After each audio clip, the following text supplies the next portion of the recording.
शशि थरूर जी ने शायद वही राहुल गांधी जी को बता दें या बताएंगे, नहीं तो मैं बता देता हूं कि आपने महाभारत और भारत के स्वतंत्रता संघर्ष को मिलाकर जो उपन्यास लिखा है उसके पात्र कौन कौन है। इस उपन्यास में धृतराष्ट्र के रूप में किस नेता को दिखाया गया है, कौरव किस पार्टी को कहा गया है, इस उपन्यास में प्रिय दुर्योधनी कौन है।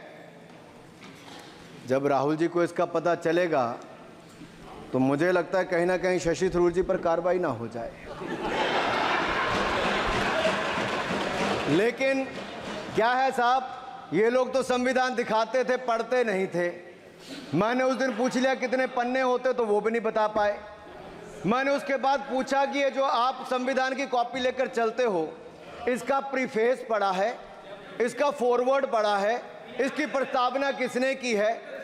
के वेणुगोपाल जो सॉलिसिटर जनरल इनकी सरकार के समय भी रहे होंगे, सीनियर एडवोकेट हैं, या गोपाल शंकर नारायण जो सीनियर एडवोकेट हैं, उन्होंने उसकी प्रस्तावना की थी और प्रस्तावना में लिखा था कि कैसा काला अध्याय वो इमरजेंसी का समय था।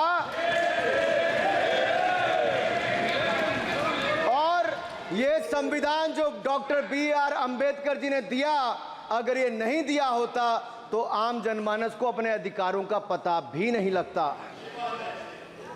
लेकिन इन्होंने तो उसको पढ़ा ही नहीं था, लेकिन केवल कॉपी दिखा रहे थे इतने दिनों से साहब। ऐसे ही महाभारत पर भी ऐसी हालत लग रही है। और मुझे लगता है, और नहीं तो गूगल दादा तो थे, इनसे पूछ लेते आप क्या करते हो साहब, साथ में कुछ बताया करो।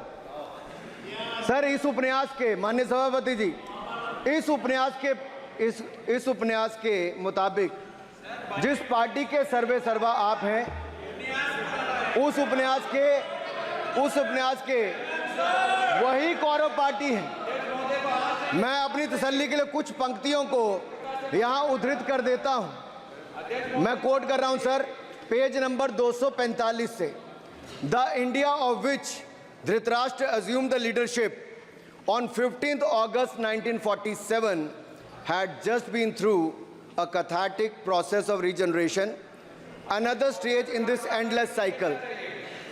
अब 15 अगस्त 1947 को प्रधानमंत्री के रूप में मोदी जी तो नहीं थे, और ये कह रहे हैं कि जिन्होंने 15 अगस्त 1947 को उस समय वो सत्ता ली थी वो धृतराष्ट्र थे।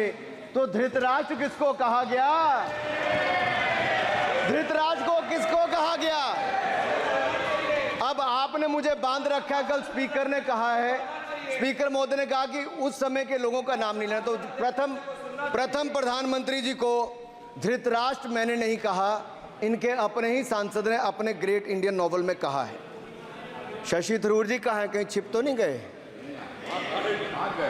आज शो कॉज हो सकता है। फिर देखिए प्रिय दुर्योधनी और धृतराष्ट्र के विषय में क्या लिखा है।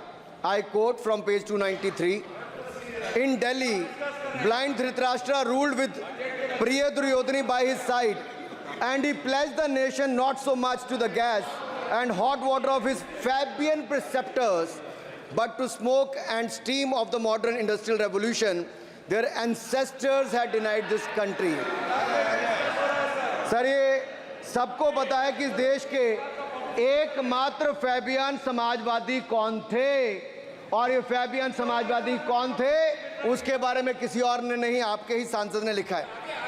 अरे वाह, इसमें तो आगे इमरजेंसी की चर्चा भी है, और जिसे इंदिरा गांधी जी ने थोपा था। और इमरजेंसी के लिए उपयोग किया है। Shaukat Dada, you are not Shashi Tharoor, please. ये देश इनकी यातनाओं का सर भुगत भोगी रहा इमरजेंसी के समय। और वो काला खंड, वो काला अध्याय वो देश कभी भूल नहीं पाएगा, जिसने देश के लोगों को कठिन शब्द इमरजेंसी के बारे में भी बताया। सर, तो हम चर्चा कर रहे थे द ग्रेट इंडियन नॉवल के अध्याय 7th बुक की, जिसमें प्रिय दुर्योधनी और उनके प्रिय पात्र शकुनी शंकर डे देश में आपातकाल लगाने की योजना बना रहे थे।